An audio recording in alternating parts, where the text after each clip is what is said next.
আসসালামাইকুম প্রিয় দর্শক ও কৃষি উদ্যোক্তা বন্ধুরা, মধুবন কৃষি খামারের এই অবস্থা। সর্বশেষ মধুবন কৃষি খামার নিয়ে আর কতদিন কথা বলতে পারছেন আপনারা। দেখুন যে অবস্থা, একটু দেখাই আপনাদের।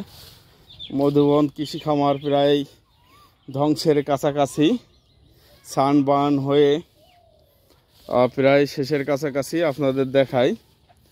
আর মধুবন কৃষি খামার হয়তো বেশি দিন আমাদের মাঝে নেই। আপনারা দেখুন মধুবন কৃষি খামার, এই যে মধুবন কৃষি খামার, হাইরে মধুবন কৃষি খামার, সানবার্ন। আর কত পচা কাটবো, তাই তো শিয়াব? পচা পচার পচা, এই যে পচা, এত বড় একটা ডাল কোথা থেকে পচে গেছে। আরে বাবা, কি পচা! না, পয়সা পড়িনি, আমি কেটে দিচ্ছি। এই অবস্থা, এই যে পচন।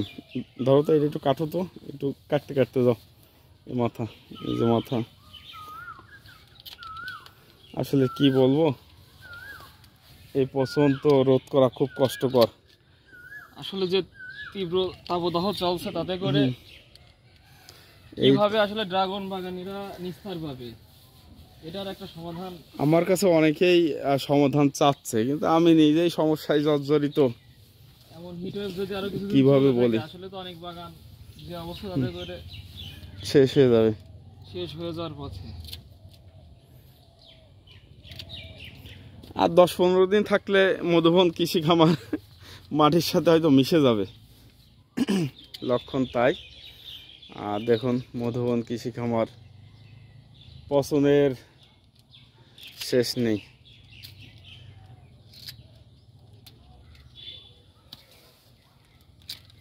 সামনে যাই, থাক আর কি, মারাত্মক পচা ছাড়া আর কাটার দরকার নেই। যদি কিছু টিকে থাকে তো থাকুক, না থাকলে আর কি করা। ওই যে সামনে একটা পচা। এখন পানি, গাছের ওভারঅল গ্রোথ দিয়ে গাছ যেভাবে সাজিয়ে আছে, তাতে করে ভালো একটা ফলন আশা করা যাচ্ছিল। চলমান যে হিটওয়েভ মানে সম্পূর্ণ অপ্রত্যাশিত। আসলে এই তো টিকে থাকে। এই বছর আসলে উপরওয়ালা যদি আসলে মানুষের মায়ের দেয়, কিছু করার থাকে না। এখন এ কি শুধু আমার এই বাগানেই এমন, না সব বাগানেই এমন? আমার তো মনে হয় আমার বাগানে একটু বেশি সমস্যা। এই যে ওইদিকে দেখো, একদম হলুদ হয়ে গেছে, একদম হলুদ। ওইদিকে কি অবস্থা, একদম হলুদ, মনে হচ্ছে কালার কি। হ্যাঁ, কি অসাধারণ। এটা হচ্ছে এটা কি অন্য ভ্যারাইটি, রেয়ার ভ্যারাইটি ড্রাগন মনে হচ্ছে। Variegated variety. হ্যাঁ, সেটাই ভ্যারিগেটেড ভ্যারাইটির মতোই। এই যে দেখুন, আসলে কিভাবে রক্ষা করব, আর রক্ষা করার মালিক আল্লাহ। এই তো হলো কৃষি, তাই না? কৃষি। এই যে স্টার ব্রাস্টের অবস্থা খুবই খারাপ, পচন লেগেছে, কোনো মতে তো আমি থামাতে পারছি না। হ্যাঁ, ও ফুল তো হিটে শেষ। এই যে পচন এখানে লেগেছে, তাই না? হ্যাঁ, তো এ পচন তো থামছে না। ওই বিষয়টা যেটা ভিডিও করলেন প্রথমে, এটা হচ্ছে ব্রুনি ছিল। আর এইখানে পচন লেগে কেটে ফেলছি। তো এইভাবেই তো যাচ্ছে। যাই এদিকে একটু যাই, কি অবস্থা দেখি। মালটা কমলার কি অবস্থা? বেশ কিছু ফল তো দেখে গেছিলাম, আছে কিছু আছে, ওই একই অবস্থা। এই দেশের যে তাপমাত্রা, আবহাওয়ার যে বৈচিত্র্য, এই বৈচিত্র্যময় আবহাওয়ায় আসলে টিকিয়ে রাখা সো মাচ টাফ। সে মালটাই হোক, কমলাই হোক, যে যতই স্বপ্ন দেখেন না কেন, আমাদের দেশে আসলে কৃষি নিয়ে অত বেশি আহামরি করার দরকার নেই। কত গল্প, কত কিছু দেখেছি, তাই না? কত শুনেছি, কিন্তু নিজে যখন বিপদে পড়ছি। হ্যাঁ, এটা হচ্ছে 30 রেড। এটা হচ্ছে 30 রেড। এইটা আসলে অত্যধিক তাপ সহনশীল। এখানে সমস্যা একটু দেখা দিলেও আসলে সর্বশেষ টিকে থাকবে। মানে আমি আজকে এই ভ্যারাইটি নিয়ে একটু লেখাপড়া করলাম, তাতেও দেখলাম যে না, ভ্যারাইটিটা আসলে সুন্দর। এটি একটু কেটে দাও তো, মাথা কেটে দাও, দুটোরই পূর্ণিং করে রাখি। তো আসলে এই তো হলো অবস্থা, পচন আর পচন। এটা তো একটু পছন্দ থেকে নিস্তার পেয়েছে কিনা একটু। হ্যাঁ, পছন্দ থেকে যদি কেউ নিস্তার পেয়ে থাকেন কোনো কিছু ইউজ করে আমাদের একটু জানাবেন। আমরা এটাতে আজকে ব্যবহার করেছি ইমিনেন্ট, যেটা কার্বনটাজিন গ্রুপ আর মনে হয় সিপ্রোকোনাজল আছে, সেটা ব্যবহার করলাম। দেখুন এইভাবে হলুদ হতে হতে পুরো বাগানই হয়তো এক সময় শেষ হয়ে যাবে। থাক ওইটা পুরো ডাটা দাঁড়িয়ে থাকবে, দেখি টেকে কিনা শেষ পর্যন্ত। হ্যাঁ, কঙ্কাল দাঁড়িয়ে থাক, এটা কঙ্কালই থাক। এই যে পছন আর পছন, তো আমি এইভাবে তো আসলে দেখিনি। পছন আর পছন, ও শেষ পর্যন্ত আমি লাগিয়ে রাখবো হয়তো নিজে খাওয়ার মতো, তাছাড়া আর তো কোনো কিছু দেখছি না। এই যে পছন্দ, একটু চেয়েছে দাও তো, এই যে পছন্দ, এই যে এই দুটা একটু চেয়েছে দাও। এই না, এটা না, এটা না, এটা না, দেখা যাক চাষাচাষি করে যদি টিকানো যায়। নিচেরটাও এইভাবে আমরা একটু পছন্দগুলো চেয়েছে ফেলে দেওয়ার চেষ্টা করছি, দেখা যাক টেকে কিনা। আটটু ধরে দাও। হ্যাঁ, ওকে, এইটা আছে, এইটা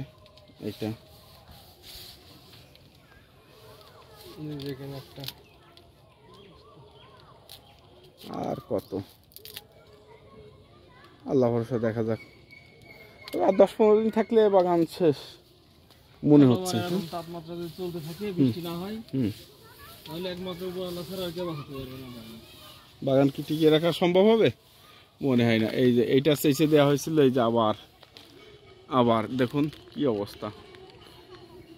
আমারই এই অবস্থা, আমার কাছে অনেকে পরামর্শ চায়, কি পরামর্শ দেবো, চুপচাপ থাকি। হয়তো অনেকে ভাবছেন যে উত্তর দিচ্ছে না কেন, কি উত্তর দিব ভাই, আসলে নিজেরই তো এই অবস্থা। আর কতদিন বাগান টিকে থাকবে সেটাই তো বুঝতে পারছি না। আমরা 4 সাইডে কমলা মালটাও লাগিয়ে রেখেছি, এটাও দেখতে চাই। হ্যাঁ, গুটি আছে, থাকবে না মনে হয়, ও থাকবে না, এটা ঝরে যাবে, অর্থাৎ এ আর থাকছে না। এই যে এখনই ঝরে গেছে, এই যে গুটি ঝরে গেছে হলুদে। এত তাপে যাই একটু সামনের দিকে।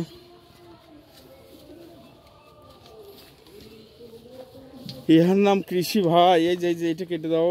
ইহার নাম কৃষি, ইহারই নাম কৃষি। কত টাকা ইনভেস্ট করলাম, এখন ইনভেস্টের টাকা তোলা আসলে কি সম্ভব হবে?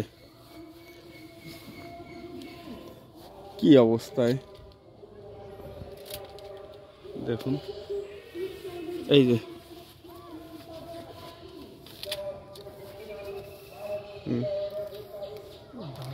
এমনিতে গেছেও। তারপর দেখা যাক, সামনে যাই।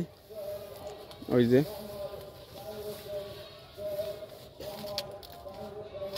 এই যে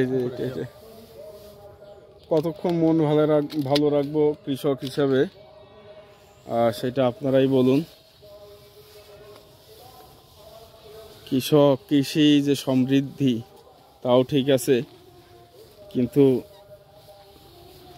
কৃষকের এই যে 12টা বাজা, প্রাকৃতিক দুর্যোগ, বাজার ব্যবস্থাপনা নিয়ন্ত্রণে থাকে না, তাহলে কৃষক যাবে কই? চাইছে দাও এটা একটু। তারপরে বর্তমানে তো বেশ কয়েকজনের বাগানে টুকটাক ফল উঠছে, মানে তারও তো রেট পাচ্ছে না। রেটের কি অবস্থা বাজারে? পাঠাচ্ছে বাজারে খুব একটা ভালো অবস্থা না, অনেক হাই রেট থাকার কথা। যেহেতু হয়তো বা গেলেও বড় বাগান থেকে, খুব বড় বাগান হলে 2-3 ক্যারেট 5 ক্যারেট ফল হয়তো সর্বোচ্চ যেতে পারবে।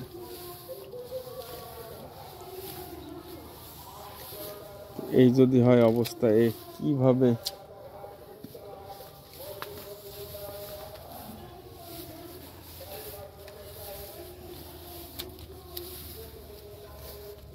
অনেক কাজ বাগানে রয়েছে, কিন্তু আর ভালো লাগছে না যে সারাদিন রাত খেটে। আবার এইদিকে শ্রমিকের মূল্য তো এখন অনেক বেশি, তারা আর কম টাকায় কাজ করবে না। কম টাকা বলতে তাদের এখন প্রাইস অনেক বেশি আমার এখানে, সেটা নাই বা বললাম, কিন্তু ওই টাকা দিয়ে আমাদের আর টিকে থাকা তো আসলে সো মাচ টাফ। একটু সাবধান এদিকে।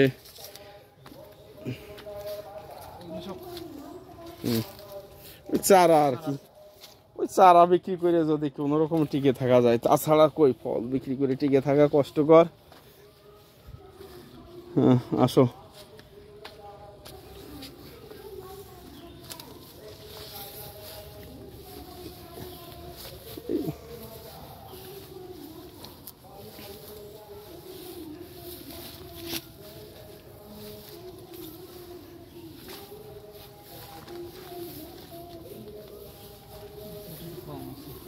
এই সাইডটা একটু কম আছে।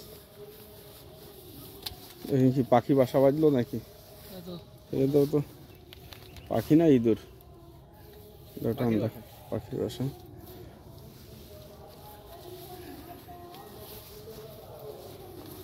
এই পাশটা একটু কম আছে তাই না? এই পাশটা তুলনামূলকভাবে কম আছে। বেশিরভাগ রেয়ার ভ্যারাইটি গুলোতে অ্যাটাক বেশি। যাই হোক দর্শক, আজকে এই পর্যন্ত। সবাই ভালো থাকবেন। আল্লাহ হাফেজ।